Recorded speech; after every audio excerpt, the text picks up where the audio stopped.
What is up, guys? Welcome back to another video, and today I'm going to do a comparison between Realty Income and Agree Realty, so stick around.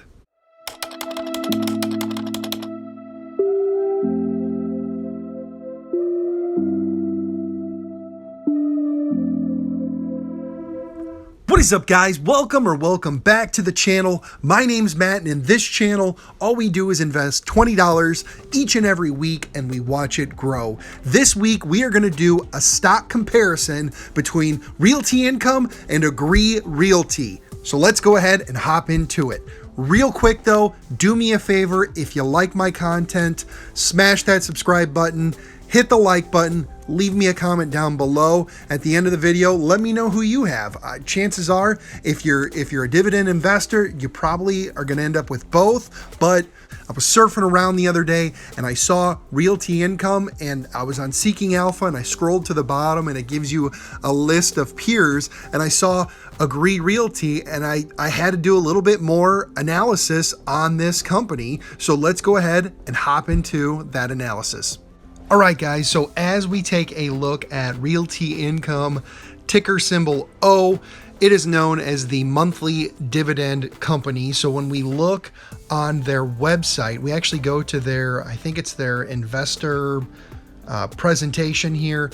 We're actually able to kind of see a breakdown of what they offer. And if you are an investor, you know that Realty Income is one of the best companies to own. They have been around for well over 50 years. They've actually had 603 consecutive dividends paid, which if you break up the math, that's over 50. I think it's like 50.25 years. I just took 603 and divided it by 12. But yeah, you see that Realty Income actually has over 6,500 properties, and they are just a huge player in the REIT space. They are the best company out there. But again, as I was doing my research, I came across Agree Realty, which when we look at it by the end of this video here, we'll do a comparison side by side to just kind of get a feel and see who really is the best REIT out there. When we look at Realty Income, we can see kind of a breakdown of, it looks like here, rent collections from top 20 industries, C-stores, grocery, drugstores, dollar stores, health and fitness.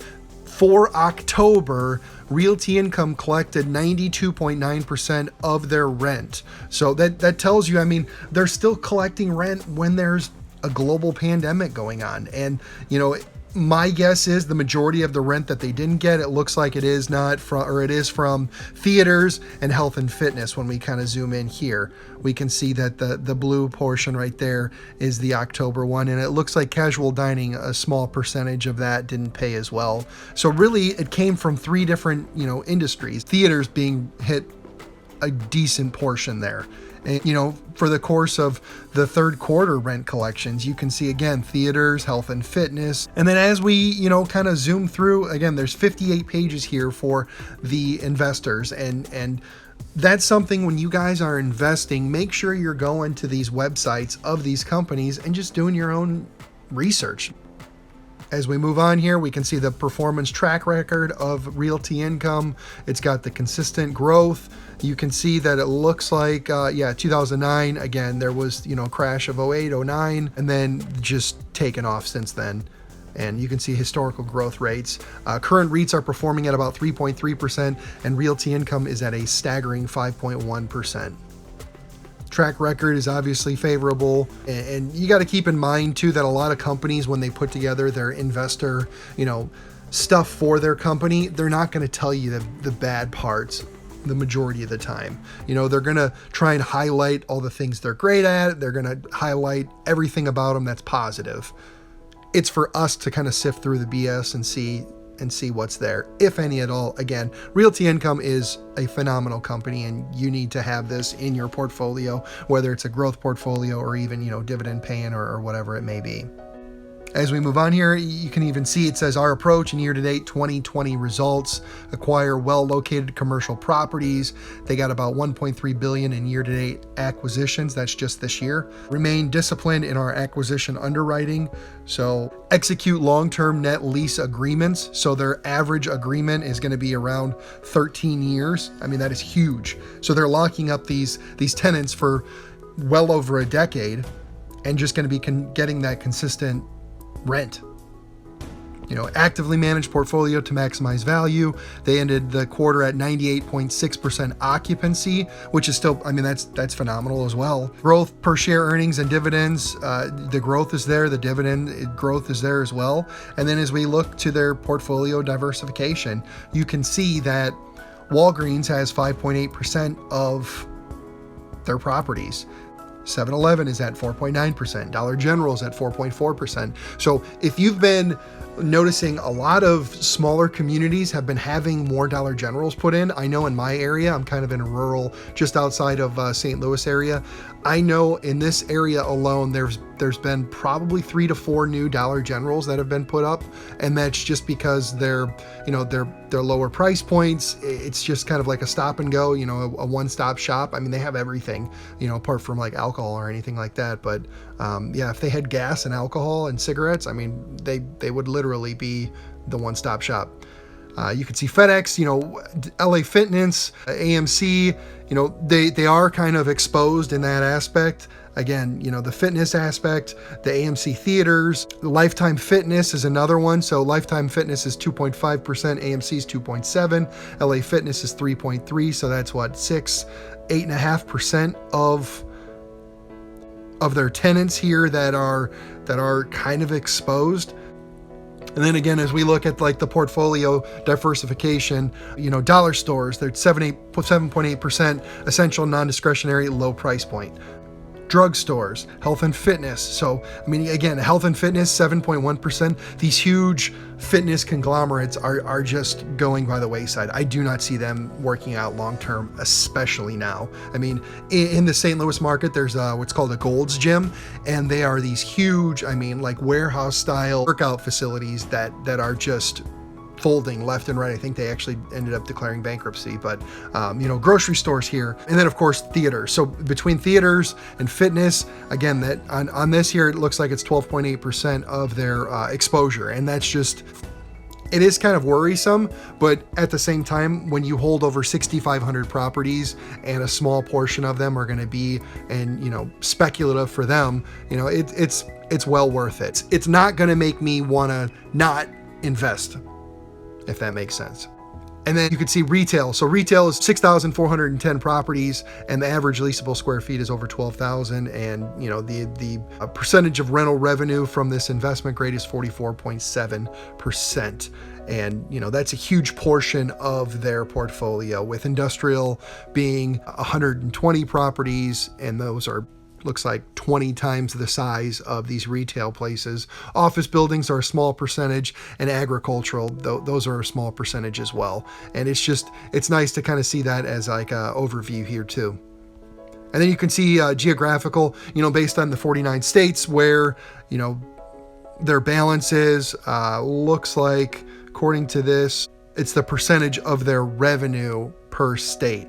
So the big ones are Texas, Illinois, California, looks like New York and Florida, and the UK's got some in there too. So that'd be interesting to see what stores they have over there in the UK. But they have places all over. I mean, that's pretty cool that they're pretty spread out. So then that way, again, they're not exposed by just one region or area. So they cover the West, kind of the South, the Southeast, the Northeast, and the Midwest. It's pretty cool. And then you can look at, over the last 10 or 11 years, the top 15 tenants as of 2009, Hometown Buffets. We had a Hometown Buffet not too far from here, but that place closed long ago. Carasota's Theaters, that's pretty cool. Yeah, and you can see, it looks like, over the last 10 years, they completely changed where they wanted to be.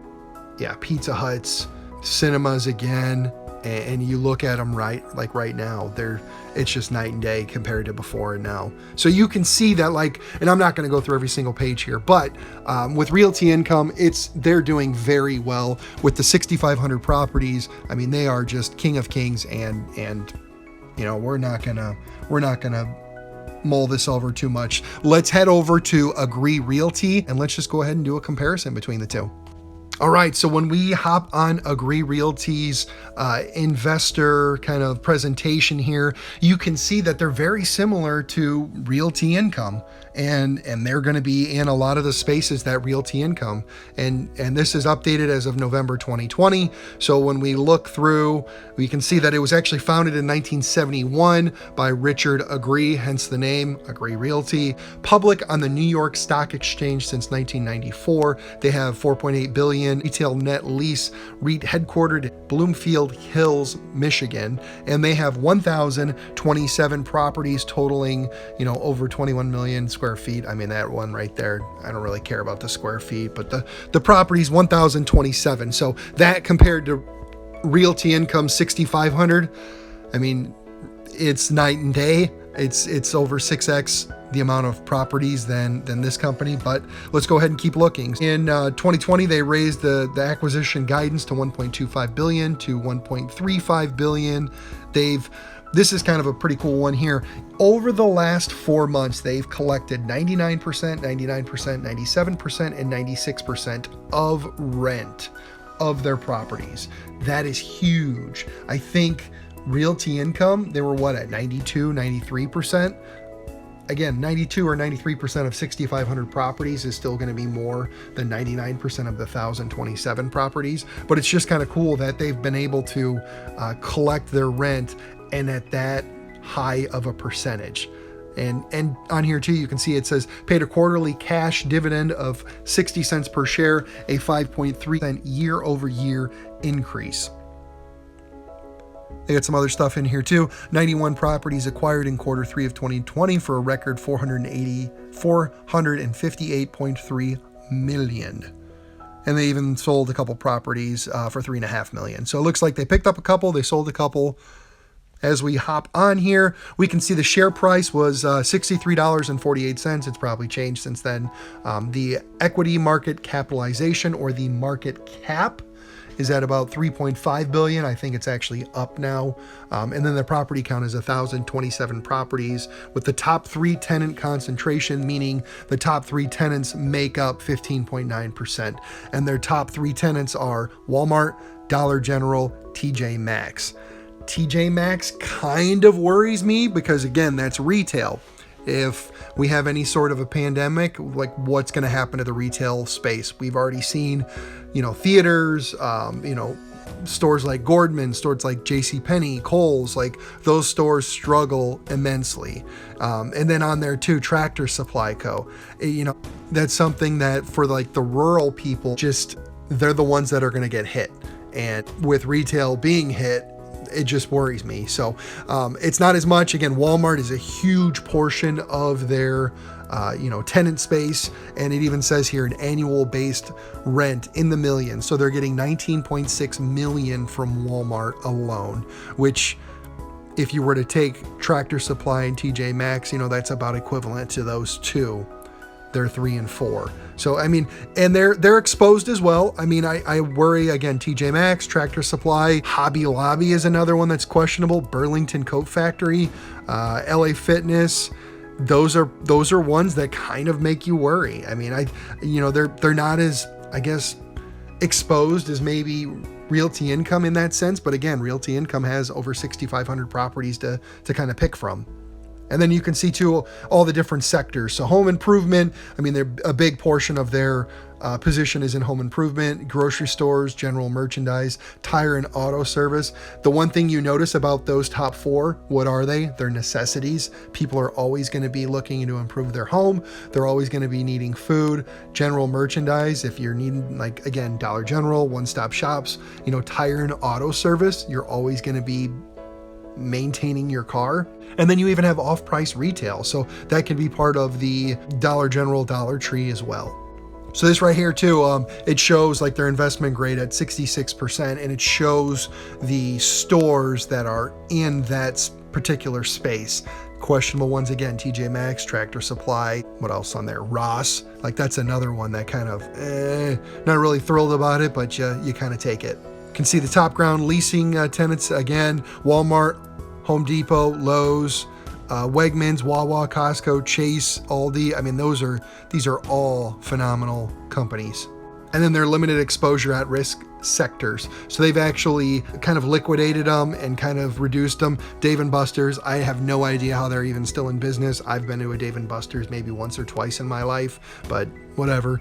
Theaters, no one's going to theaters anymore. I don't see them staying around long term unless they change their unless they change their philosophy. I had heard that you can rent out theaters now for like birthday parties or get-togethers, but I just don't see them working out long term. And then fitness area, I think those will bounce back. People are always, obviously, they're always going to want to better themselves, and they're always going to be wanting to, find a place to work out. And I can see those bouncing back, but right now I'm out on them. And I'm not going to go through all the 28 pages here, but you can see that Agree Realty is very comparable to Realty Income. And when we go over here to my spreadsheet, we're going to kind of do, who's going to, the battle of the best here, and we're going to just kind of break things down. So let's go ahead, hop over there. There's nothing really else to look at. There's 28 pages that kind of give you enough information. So let's go ahead, hop over there. All right. So as we look at the comparison between the two, so Realty Income, 6,588 properties. Agree Realty's got 1,027. The percent of the rent paid, Realty Income had 93%. Agree Realty had 99%. The P&E, or the price to earnings ratio, Realty Income's at 51.44. Agree Realty's at 35.19.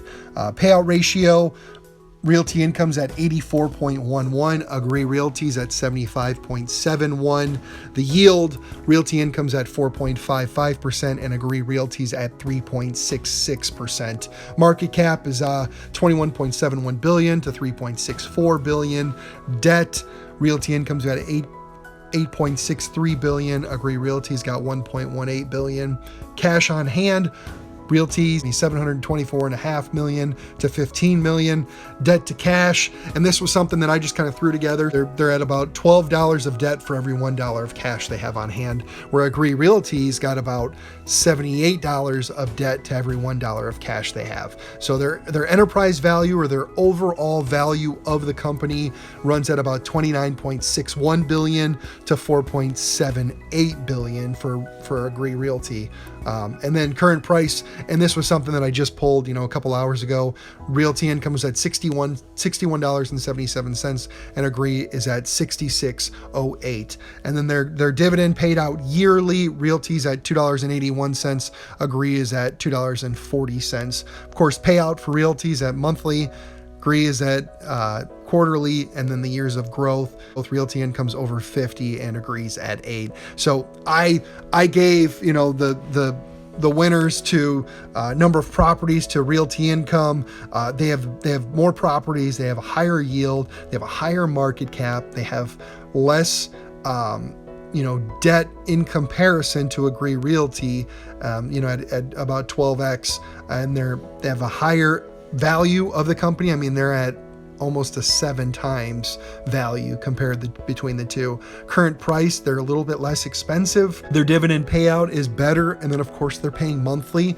And the good thing that Realty Income has is they have time on their side. And they've shown that even over the last 10 years, they're willing to pivot. They're willing to change with the times. They didn't stay with any buffet places. They didn't, stay with theaters. I mean, they are doing a phenomenal job in that aspect. With that being said, I mean, Agree Realty, they were able to collect all their rent for the most part. They have a lower PE ratio. So their price point is more on than some would say that Realty Income is. And the payout ratio is only at 75.71% compared to Realty Income's 84.11. So what that means is that Agree at any point could choose to increase their dividend, which overall may make them a little bit better of an option. Compared between the two, obviously Realty Income is going to win this challenge, but I wouldn't be surprised if you give Agree Realty another 5, 10, 20 years to see where they stack up, because they're kind of like Realty Income's younger brother. And at some point, younger brother is going to get bigger, stronger, faster, and they may end up surpassing Big Brother there. Or maybe they just stay where they're at and they just stay at, under a 3,000 property portfolio, and they just look to focus on certain sectors and stay strong with collecting all that rent and being exposed to theaters and trying to avoid that trap. But guys, that's going to do it for today. I appreciate you following along. I appreciate you watching the video. If you made it this far, do me a huge favor. Subscribe to the channel. We're sitting at 38 subs. Help me get to 40. And help me get to 40, guys. I would greatly appreciate it. Again, smash the like button. Leave me a comment down below. Let me know if you guys have any intentions of picking up Agree Realty. I appreciate you guys again. Have a great day. Have a great weekend. Hopefully you guys made a little bit of money this week. I know I did. Monday was huge. Tuesday kind of sucked. I think Wednesday and Thursday kind of went broke even, and then today it looks like it's doing a little bit better as well. Hopefully we can get those vaccines out ASAP, and we can kind of go back to how things were before. Take care, guys. Thanks again. We'll see you next time.